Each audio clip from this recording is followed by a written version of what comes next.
राम राम जी साਰਿਆਂ ने मैं तारा साथी मोहित पुनिया बताम सारे का जॉब स्टार के यूट्यूब चैनल पे तड़का तड़का मॉर्निंग के उमस भरे मौसम का मैं कालजा दी जमानो शीला करने वाली खबर लेके आया हूं। ठीक है, तड़का तड़का भाई खुश खबर ही आ गई है कि हरियाणा पुलिस के अंदर भाई नवंबर के महीने के अंदर है 4000 पदों के ऊपर और भी भर्ती लिगड़ेगी। हो जाओ खुश, लेकिन अभी इस खुशी को है मैं थोड़ा पानी मारेगी है, ठीक है ना, थोड़ा ठंडा करने की कोशिश करूंगा, थोड़ा सा इन चीजों को गहराई से समझाऊंगा।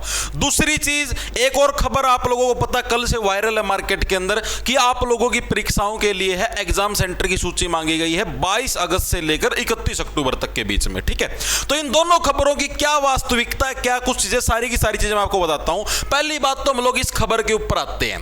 तो भाई नवंबर के अंदर निकलेंगी 4000 और पुलिस सिपाही की भर्ती। सीएम आज मधुबन में करेंगे प्रदेश के थाना प्रभारियों के साथ संवाद। और ये जो शब्दावली बोली गई है किसके द्वारा बोली गई, जो भी अपने हरियाणा के डीजीपी साहब हैं अजय सिंघल जी, उनके द्वारा ये बोली गई। आप लोग इस खबर को पढ़ के भी देख सकते हो। 5500 पुलिस कर्मचारियों की भर्ती में हिस्सा नहीं ले पाए हरियाणा के जवानों के लिए खुशखबरी। जैसे अगर मान लिया इस जो ये चालन लग रही पुलिस की भर्ती की, जब पीएमटी ना पट्या हो, पीएचटी ना पट्या हो, तो उनके लिए खुशखबरी है। ये युवा नवंबर में आने वाली 4000 पुलिस सिपाही की भर्ती में हिस्सा ले सकेंगे। हरियाणा सरकार ने इस प्रस्ताव को हरी झंडी दे दी। यह जानकारी डीजीपी अजय सिंघल ने दी है। शनिवार को मुख्यमंत्री के थाना प्रभारियों के साथ ये तो और फालतू ज्ञान दे रखा है।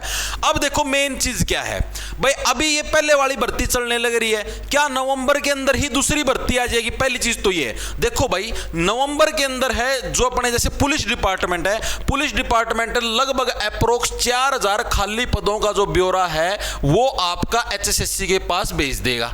ठीक है, उसके बाद वो एचएसएससी पे डिपेंड करता है कि एचएसएससी उसका नोटिफिकेशन कब निकालती है। उदाहरण के लिए समझाओ जी, जैसे उदाहरण के लिए अभी तो बाईग्राम सचिव की भर्ती का भी भेज रखा है भाई, इतनी खाली वैकेंसी एचएसएससी आपको ये भर्ती करनी, लेकिन अभी एचएसएससी के द्वारा नोटिफिकेशन नहीं निकाला गया। इसी तरीके से बहुत सारे ऐसे पद हैं जिनका ब्यौरा एचएसएससी के पास भेजा जा चुका है, लेकिन अभी तक एचएसएससी ने उनका नोटिफिकेशन नहीं निकाला। तो यानी ये चीज डिपेंड करेगी एचएसएससी के ऊपर कि वो नोटिफिकेशन कब निकालेगी। लेकिन जैसे ये वाली पुलिस की भर्ती पूरी होगी तो अगली पुलिस की भर्ती आपके लिए तैयार रहेगी। तो यानी जिन साथियों का इस पुलिस की भर्ती में नाम नहीं आया किसी भी कारणवश, तो वो साथी भाई अपनी तैयारी छोड़ना मत, तैयारी करते रहो। ठीक है, सिलेक्शन उससे का होया करे जो लंबी दौड़ का घोड़ा होया करे।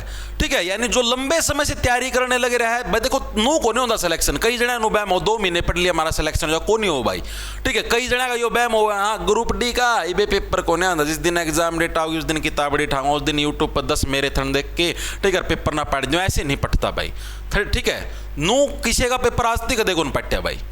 उसके लिए जो बच्चा रेगुलर तैयारी करता है ना, पहली बात तो हरियाणा के बच्चे को कोई गाइड करनी है कौन भाई आड़े, ठीक है, आड़े कोई नू बतानी है कौन भाई सिलेक्शन को करो। बालक आंधी भीड़ से नुए चाली जाएंगे, नुए नहीं बेरा के पढ़ना है के कौन पढ़ना, ऐसा हरियाणा जीके का डंडा लगाई रखा है बस हरियाणा जीके 25 नंबर के हरियाणा जीके आओगी, 75 नंबर का और सेक्शन आओ ना कौन करेगा वह चीज कौन देख ना इंडिया जीके ना पढ़ना ना मैथ ना पढ़ना, इंग्लिश इनकी जीरो हुए जामणू है, फिर नु कहते हैं सिलेक्शन नहीं हुआ जी, एक लिए हरियाणा जीके का सिलेक्शन होगा गे। और दूसरी चीज और देखो क्या हमारे पास 22 अगस्त से 31 अक्टूबर तक कल एक लेटर वायरल हुआ हर जगह। कुछ साथियों ने उसको फेक बोला, कुछ ने उसको रियल बोला। भाई देखो जहां तक मेरे को इंफॉर्मेशन मिली है वो लेटर है रियल, फेक नहीं है भाई। ठीक है, तो उस लेटर के हिसाब से एचएसएससी ने अभी जितने भी डिपार्टमेंट है, अलग अलग कोई भी स्कूल है, कॉलेज है, ठीक है, उनसे डाटा मांगा है कि हर शनिवार रविवार 22 अगस्त से लेकर 31 अक्टूबर के बीच में आपका स्कूल या कॉलेज है हमको खाली मिल जाएगा क्या एग्जाम करवाने के लिए। ठीक है, दूसरी चीज बहुत सारे बच्चे बोल रहे हैं चेयरमैन साहब ने तो नहीं डाली इसकी पोस्ट। भाई देखो वो इंटरनल लेटर है, इंटरनल का मतलब समझते हो, यानी वो पब्लिक डोमेन का लेटर नहीं है, तुमको बताना कंपलसरी नहीं, वो उनकी आपसरी की बातचीत है, तुम्हारे लिए नहीं वो लेटर। ठीक है, वो तो हाथ लग गया, तुम ये मानो कि हाँ भाई किसी के हाथ लग गया, उसने वायरल कर दिया, ठीक है, और वो अपने पास पहुंच गया सबके पास, वो इंटरनल लेटर है अपने काम का, नहीं तो चेयरमैन साहब नहीं डालेंगे भाई उसको। ठीक है, चेयरमैन साहब सिर्फ उसी लेटर को डालें जो तुम्हारे काम का हो, वो तुम्हारा काम का थोड़ी ना, वो तो उनके डिपार्टमेंटल बातें हैं। तो 22 अगस्त से 31 अक्टूबर के बीच में इन्होंने ये सूची मांगी कि आपके यहाँ पर कोई भी स्कूल या कॉलेज परीक्षा करवाने के लिए खाली है या नहीं है, और जिस जिस दिन आप हमें अपना स्कूल या कॉलेज उपलब्ध करवा सकते हो उन दिनों की हमें सूची बना के दे दो 22 अगस्त से लेकर 31 अक्टूबर के बीच में। ये डाटा मांगा गया है। ठीक है। और ये डाटा बोला गया है 16 जुलाई का लेटर जारी हुआ है, ठीक है। 5 दिनों के अंदर डाटा देना है। वैसे तो 21 जुलाई तक 5 दिन बन जाए, लेकिन बीच में संडे भी आओगा 19 तारीख का, ठीक है, कल का संडे भी, तो आप 5 वर्किंग डेज मान के चलोगे, या फिर शनिवार, आज की भी सरकारी डिपार्टमेंट में छुट्टी हुआ है, तो 22 या 23 जुलाई आप मान के चलो, उस तारीख तक है डाटा देना सारे डिपार्टमेंटों को, HSSC को, ठीक है। अब दूसरी चीज, क्या पेपर इन्हीं तारीखों के बीच में होगा?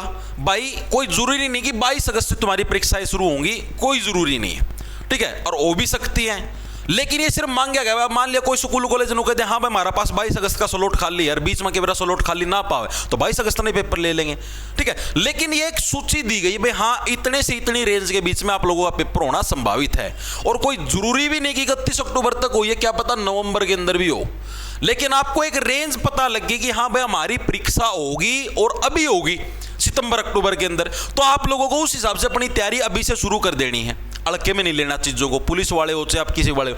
दूसरा, कल जो मैंने शॉर्ट वीडियो बनाई उसके ऊपर बहुत सारे साथियों के कमेंट आए, नो बोले जी सिर्फ पुलिस का पेपर होगा, ASP का पेपर होगा, वार्डन का पेपर होगा, तो भाई जितनी भी भर्तियों की अभी एडवर्टाइजमेंट निकली हुई है, एक आधा तो नो भी बोले कलरक का पेपर कर दो, अरे काका कलरक की वैकेंसी लिखड़ी है के नु तो बता दे, इसी बोली बुत्याणी बात ना करे करो दाम, ठीक है।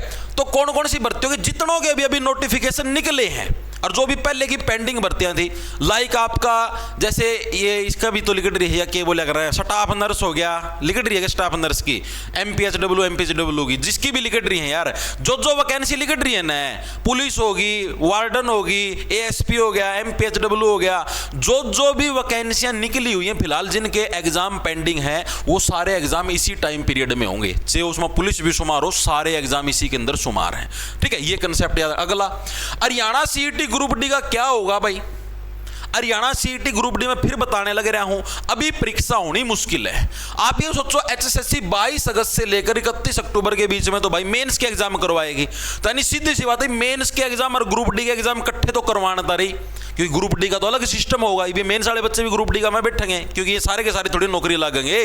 पुलिस का में 5500 पदा के ऊपर भर्ती 55,000 बैठेंगे रिटर्न का में, तो 55 के 55,000 तो कौन लागा है, उसमें तो लागन तो 5500 होएंगे, बाकी के तो फिर वो बेरोजगार हटने हैं, ठीक है। तो कहने की बात यह है कि भाई अभी डी ग्रुप का एग्जाम होना भाई संभावित नहीं है, 31 अक्टूबर तक तो संभावित नहीं है, उसके बाद चाहे कभी भी हो जाए, ठीक है, चाहे नवंबर दिसंबर में हो जाए, चाहे अगली साल हो जाए, अभी फिलहाल होना आपका संभावित नहीं है, ठीक है।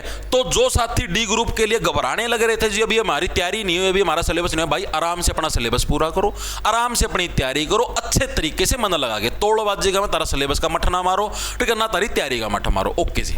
अगला, पुलिस और अन्य मेंस के एग्जाम की अंतिम दिनों में तैयारी कैसे करें, ये चीज और सुनो भाई। जितने भी पुलिस के साथी भाई, आप लोगों की 20 नंबर की आनी है हरियाणा जीके, ठीक है, और 10 नंबर का आना है कंप्यूटर, और बाकी बचौड़ा सेक्शन आना आप लोगों का कितना, 70 नंबर का, रेस्ट ऑफ द सेक्शन, ठीक है। और ये जो रेस्ट ऑफ द सेक्शन, इसका मैं के कुछ आना था, हमने सारा ना बेरा है, इंडिया जीके, मैथ, रीजनिंग, ठीक है, ये सब कुछ आना है आपका, एनिमल हस्बेंड्री वगैरह वगैरह। मेन चीज, पहली बात तो हरियाणा जीके का मैं इतना माथा ना मारियो, मैं पहला बताऊं हूं, चाहे कितने रट्टे मार जो कुछ कर लियो, 20 में तो वो तारा 15-16 नंबर आने हैं, ठीक है। 3-4% इसे आओगे जो हम पढ़ावा हमना भी गोनी आंदे पाओ ना, तो हमने किसी बुक में पाओ ना किते और, ठीक है। तो जो जितने भी PYQ प्रीवियस ईयर के क्वेश्चन है उनकी प्रॉपर रिवीजन मारते रहो, थोड़ी थोड़ी उनकी एक्सप्लेनेशन देखते रहो, अच्छे तरीके से डीप तरीके से, उतने में काम चल जाएगा भाई, अच्छे से चल जाएगा। 10 नंबर का आएगा कंप्यूटर भाई, कंप्यूटर आंडू पांडू लेवल को नहीं आओ, थोड़ा अच्छे लेवल का कंप्यूटर है, तो कंप्यूटर पे थोड़ा सा फोकस कर लेना भाई, ठीक है। बाकी का बच गया 70 नंबर का सेक्शन, 70 के अंदर भाई जो मैक्सिमम पोर्शन आएगा वो आएगा इंडिया जीके का, ठीक है, इंडिया जीके का मैक्सिमम पोर्शन आएगा, अगर आपकी इंग्लिश हिंदी एग्जाम में नहीं आती है, क्योंकि जो नोटिफिकेशन जो जारी कर रखा है सिलेबस का HSSC के द्वारा, उसके अंदर ना तो इंग्लिश का कहीं पर ऑप्शन, ना कहीं पर हिंदी का, ठीक है। तो उस हिसाब से अगर इंग्लिश हिंदी पेपर के अंदर अगर नहीं आएगी तो मैक्सिमम पोर्शन आएगा इंडिया जीके का, इंडिया जीके का पोर्शन आपका हरियाणा जीके से भी ज्यादा आएगा। तो जिन साथियों की इंडिया जीके कमजोर, अपनी इंडिया जीके के ऊपर फोकस कर लो, वरना पतन हो जाएगा। आखिरी में रो हो गया हरियाणा जीके के लत्ते मार लिए थे जी, लत्ते मार लिए थे, वो 15-16 नंबर आए जी, अब का कलें जी, अब कुछ निकल है, अब अगली बलती की त्या निकल, ठीक है। तो इस चीज का हल्का सा फोकस कर लेना। तीसरी चीज, आप लोगों को हर संडे को मॉक टेस्ट देना है, ठीक है। अपना जो ऐप है जॉब्स टारगेट के नाम से तुमको प्ले स्टोर पर मिल जाए, फ्री में मिला यार, कोई रुपया भी कौन लागता। फ्री में आपको हर संडे है मॉक टेस्ट मिलता है, ठीक है। वो मॉक टेस्ट दो, उसके अंदर जो क्वेश्चन आते हैं उनका एनालिसिस भी करना बहुत ज्यादा इंपॉर्टेंट है। पहले मॉक टेस्ट दो, ठीक है। जैसे 2-3 पढ़नी है दोस्तों दाम, ठीक है। आप श्रीमान सेट कर लो कि हाँ भाई आज आप ही मिलकर मॉक टेस्ट देवाएंगे, ठीक है। और जैसे जो भी होशियार बच्चे हो आप श्रीमान डिसाइड कर लो, ठीक है। उसका तो मॉक टेस्ट दे पचा अपना अपना स्कोर एक दूसरा दी बताओ, कॉन्फ्रेंस कॉल करके हाँ भाई मेरे इतने नंबर है, मेरे इतने है, मेरे इतने हैं, 2-3 जने जितने भी हैं, ठीक है। उसका बच्चा उसका एनालिसिस भी इकट्ठा बैठ की करो, कम से कम जैसे 1 से 1.5 घंटा उसका एनालिसिस करो। एनालिसिस का मतलब समझते हो भाई यो पहला पर्सन है भाई, ठीक है। यो मेरा गलत हो गया, मान लिया आपका सही है, तो मैंने पूछा हाँ भाई तेरा कुकर से है, तना के अप्रोच लगाई इसका मैं तेरा पर्सन सही हो गया। मान लो मैथ का पर्सन है, रीजनिंग का पर्सन है, तना के ट्रिक लगाई, के फॉर्मूला लगा, तेरा सही हो गया, मेरा गलत हो गया। यो जिक्के का पर्सन है, तना के सोच की तुक्का मारा भाई, ये तेरा सही हो गया, मेरा गलत हो गया, ठीक है। तो इस तरीके से आप में डिस्कशन करके आपको उसका सॉल्यूशन भी करना कंपलसरी है, ठीक है। तो मॉक टेस्ट लगाने से ज्यादा जरूरी उसका सॉल्यूशन करना, मतलब जो उसका एनालिसिस करना, तो वो जरूरी होता है, ठीक है। अगली चीज जी नंबर कैसे है जी, कई जगह मॉक टेस्ट में 65 नंबर आ जाए, कितने 75 आ जाए, कितने 80 आ जाए जी, ये नहीं समझ में आ रहा जी आखिर किसको हम लोग अपना सेफ स्कोर माने। अगर आपके मॉक टेस्ट में 80 परसेंटाइल देखा करो, अगर आपके मॉक टेस्ट में क्या है 80 परसेंटाइल प्लस आने लग रहे हैं तो आप सेफ जोन में हो। सेफ जोन का मतलब मैंने कौन कहता, आप सिलेक्शन वाले जोन में हो, सेफ में हो कि हाँ भाई आप अगर थोड़ी सी मेहनत और करोगे तो आपका सिलेक्शन हो जाएगा। और अगर आपके मॉक के अंदर 90 परसेंटाइल प्लस का स्कोर आने लग रहा है तो 100% सिलेक्शन है, कोई नहीं रोक सकता, ठीक है। तुम मॉक देना, आप जैसे इस संडे को भी होगा, अपना ऐप डाउनलोड करोगे, उधर लाइव टेस्ट के सेक्शन में मॉक होगा, मॉक देना। अगर मॉक के अंदर तुम्हारे 90 परसेंटाइल प्लस आते, परसेंटाइल देखना, चाहे नंबर तारे 60 आ रहे हो, चाहे नंबर तारे 50 आ रहे हो, चाहे नंबर तारे 70 आ रहे हो, नंबर मायने नहीं रखते भाई, ठीक है। मायने रखा परसेंटाइल। अगर तुम्हारा परसेंटाइल 90 प्लस है, ठीक है, तो ये समझ लेना 100% सिलेक्शन है। और अगर 90 परसेंटाइल प्लस नहीं आने लगे रहा तो ये समझ लेना थोड़ी मेहनत की और जरूरत है। मान लिया आप 80 से ऊपर आने लगे रहे हो तो आपको थोड़ी सी मेहनत की और जरूरत है। और ये मैं बताने लगे ना जनरल कैटेगरी के हिसाब से, और कैटेगरी अपने हिसाब से अपने 2-2, 3-3 परसेंटाइल कम कर लेना, ठीक है। तो आपको थोड़ी मेहनत की और जरूरत है कि जिससे आप 90 प्लस पहुंच जाओ। तीसरी चीज, मॉक टेस्ट के अंदर जहां जहां नंबर कटने लग रहे हैं उन चीजों की दोबारा रिवीजन मारनी है। लाइक मैथ के अंदर प्रॉफिट लॉस के चैप्टर के अंदर तुम्हारा नंबर कट गया तो तुमको पूरा प्रॉफिट लॉस है दोबारा से रिवाइज करना है, ठीक है। जितनी ज्यादा रिवीजन कर सको रिवीजन करो। सिलेबस हो लिया भाई, हरियाणा जीके का सिलेबस पूरा हो लिया, उसकी मल्टीपल टाइम रिवीजन बिठाओ, एमसीक्यू जो प्रीवियस ईयर के हैं उनको अटेम्प्ट करो, ठीक है। इसके अलावा इंडिया जीके अगर सिलेबस पूरा हो लिया तो उसकी रिवीजन मारो, 2 से 3 बार उसकी रिवीजन बिठा दो। पेपर लग कम से कम हर एक सब्जेक्ट की 4 से 5 बार रिवीजन हो जानी चाहिए तारी, ठीक है। तब जाके समझ लेना कि 100% सिलेक्शन की श्योरिटी मिल जाएगी। आप पसरीमा मिल बैठ की मॉक टेस्ट लगाओ, गजब का एनालिसिस करो भाई, 100% सिलेक्शन हो, कोई भी नहीं रोक सकता। और अब जो ये टाइम है, ये टाइम है भाई सेल्फ स्टडी का, ठीक है। अगर अब के दिन में भी अब अगर मतलब अब जैसे आज का भी जो टाइम चलने, अगर आपका भी एग्जाम होना सितंबर अक्टूबर के महीने के अंदर, अगर आप इन दिनों के अंदर भी यूट्यूब में माथा मार दे फिरोगे हाँ भाई कि मैं और पढ़ लेंगे, मैं और पढ़ना, तो आपकी सबसे बड़ी बेवकूफ़ी होगी। अब इस टाइम के ऊपर जो बच्चा सेल्फ स्टडी करेगा ना, सिलेक्शन उसी का होगा। सेल्फ स्टडी का मतलब समझते हो, यानी जो आपने पढ़ रखा है उसकी सिर्फ रिविजन मारनी है, ठीक है। बाकी करंट वगैरह है, जो भी हरियाणा करंट है, इंडिया करंट, वो मैं करवा दूंगा पेपर जैसी एग्जाम डेट आओगी ना एग्जैक्ट, ठीक है। उसका 10-15 दिन में धरती, उस 10-15 दिन पहले सारी करंट वगैरह सारी चीज करवा दूंगा यूट्यूब पे। करंट का मैं भी इतना माथा मारने की जरूरत को नहीं। जैसे सीईटी ग्रुप सी था, ग्रुप सी का मैं भी करंट करवाई थी, मना 15 महीने ही करंट करवाई थी। पेपर का मैं सिर्फ 1 प्रश्न आया था, करंट का ही 1 प्रश्न आया, वो भी 26 की मॉर्निंग शिफ्ट में, बाकी शिफ्ट में तो कोई करंट का प्रश्न को नहीं आया। मारी जाओ रट्टे। तो यानी यार जो चीज तुमको श्योर शॉट है भैया चीज तो आवेगी, जिक के तो आवेगी, उसना तो पक्की करो, ठीक है। जो चीज की कोई श्योरिटी को नहीं, करंट की हाँ भैया आओगी को नहीं आवे, कई बार 2024 की पूछ ले उसना कड़ता करोगे भाई। तो उस चीज को ऊपर इतना माथा मारने की बजाय जो चीज श्योर शॉट है तब ना उसको पर फोकस करो, ठीक है। और बढ़िया डाल मॉक टेस्ट लगाओ। मॉक टेस्ट के अंदर तुम्हारी जितनी स्पीड बढ़ेगी ना पेपर में उतना फायदा नहीं, टाइम पे पेपर ही पूरा को नहीं हुआ है, ठीक है। तो यही इन्फॉर्मेशन आप सभी साथियों को देनी थी। सारा राम राम, धन्यवाद, लाना ले लो, खाए जाओ फटाफट।